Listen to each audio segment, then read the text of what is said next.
Hi ಎಲ್ಲೋ ಎಲ್ಲರೂ ಹೇಗಿದ್ದೀರಾ, ಎಲ್ಲರೂ ಚೆನ್ನಾಗಿದ್ದೀರಾ ಅಂತ ಭಾವಿಸ್ತಾ ಈ ವಿಡಿಯೋನ ನಾನು ಸ್ಟಾರ್ಟ್ ಮಾಡ್ತಾ ಇದ್ದೀನಿ. ಇವತ್ತು ಜುಲೈ 6 ಆಗಿರೋದ್ರಿಂದ ಇವತ್ತು ನಮ್ಮ ಹಸ್ಬೆಂಡ್ ಬರ್ತ್ಡೇ ಇತ್ತು. ಸೊ ಸೋಮವಾರ ಬಿದ್ದಿತ್ತು. ಅವರಿಗೆ ವೆಜ್ ಪಲಾವ್ ಅಂದರೆ ತುಂಬ ಇಷ್ಟ ಅಂತ ಎಲ್ಲ ರೆಡಿ ಮಾಡಿ ಇಟ್ಕೊಂಡು ವೆಜ್ ಪಲಾವ್ ಮಾಡಿಟ್ಟಿದ್ದೆ. ಇದೇನು ಬರ್ತ್ಡೇ ದಿನ ಸ್ವೀಟೇ ಮಾಡಿಲ್ಲ ಅಂತ ಅನ್ಕೋಬೇಡಿ, ಏಕೆಂದರೆ ನಮ್ಮ ಅಜ್ಜಿ ಆಲ್ರೆಡಿ ಮಾಡಿ ಕೊಟ್ಟು ಕಳಿಸಿದ್ರು ಮನೆಗೇ. ಅದಕ್ಕೆ ಸಣ್ಣ ಪುಟ್ಟ ಎಲ್ಲ ಕೆಲಸ ಮುಗಿಸಿ ಅವರಿಗೆ ಸ್ನಾನಕ್ಕೆ ಹೋಗಿದ್ರು ಅಂತ ಬಟ್ಟೆ ಎಲ್ಲ ರೆಡಿ ಮಾಡಿಟ್ಟಿದ್ದೆ.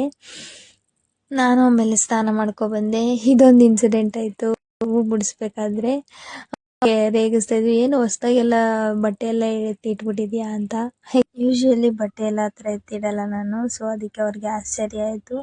ನಾನು ಯಾಕೆ ಎತ್ತಿಟ್ಟೆ ಅಂತಂದರೆ ಅವ್ರ ಬರ್ತ್ಡೇ ಆಗಿರೋದ್ರಿಂದ ಸ್ವಲ್ಪ ಸ್ಪೆಷಲ್ ಆಗಿರಲಿ, ಅವ್ರಿಗೂ ಒಂದು ಸ್ವಲ್ಪ ಖುಷಿ ಆಗಲಿ ಅಂತ ಬಟ್ಟೆ ಎಲ್ಲ ಎತ್ತಿಟ್ಟಿದ್ದೆ ಅವ್ರು ಬರೋಷ್ಟರಲ್ಲಿ. ಆಮೇಲೆ ಅವ್ರ ಹತ್ರನೇ ಪೂಜೆ ಮಾಡಿಸೋದ ಅಂದ್ಬಿಟ್ಟು ನಾನು ಇಷ್ಟೇ ಕೇಳೋದು, ನನ್ನ ಗಂಡ ಯಾವಾಗಲೂ ನಗ್ನಗ್ತಾ ಇರಬೇಕು ದೇವ್ರೆ, ಅವನ ಆಯಸ್ಸು ಆರೋಗ್ಯ ಅವನ ಯಶಸ್ಸು ಅವಂದೇ ಆಗಿರಬೇಕು ಯಾವತ್ತೂ.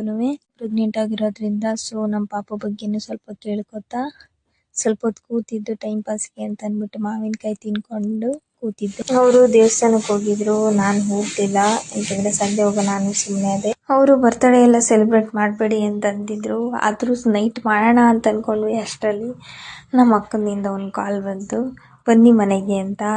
ಇಷ್ಟು ತುಂಬ ದಿನ ಆಗಿತ್ತು ಹೋಗಿರಲಿಲ್ಲ ಅವ್ರ ಮನೆಗೆ, ಹಂಗಾಗಿ ಹೋಗೋಣ ಅಂತ ಹೋಗಿದ್ರೆ ಅಲ್ಲಿ ನೋಡಿದ್ರೆ ಅವ್ರ ಬರ್ತ್ಡೇ ಸೆಲೆಬ್ರೇಷನ್ಗೆ ಕೇಕ್ ಎಲ್ಲ ರೆಡಿ ಮಾಡಿ ಊಟ ಮಾಡ್ಕೊಂಡು ಬರೋಷ್ಟರಲ್ಲಿ 10 o'clock ಆಗೋಗಿತ್ತು.